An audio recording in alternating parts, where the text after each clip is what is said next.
Ya, akhirnya resolusi mengenai Gaza yang diusulkan oleh Amerika Syarikat diluluskan. Kecuali Rusia dan China tidak bantah, tidak guna veto, tapi berkecuali. Kenapa mereka berkecuali? Ada syakwa sangka kerana Trump akan mengetuai apa dikatakan lembaga pengarah Gaza untuk pembangunan semula Gaza. Trump kata dia tidak boleh orang lain, dan bersama-sama dengan bekas Perdana Menteri UK Tony Blair. Dan kalau Malaysia jadi ahli Majlis Keselamatan, besar kemungkinan Malaysia juga berkecuali dalam hal ini kerana ada kesangsian di sini.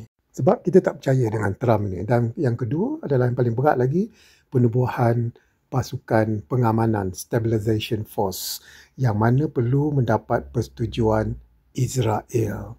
Dan Israel kata daripada awal dia tak mahu tentera Turkiye mengambil bahagian dalam hal ini. Dan paling berat, Stabilization Force ini dikatakan beri kuasa untuk disarm Hamas.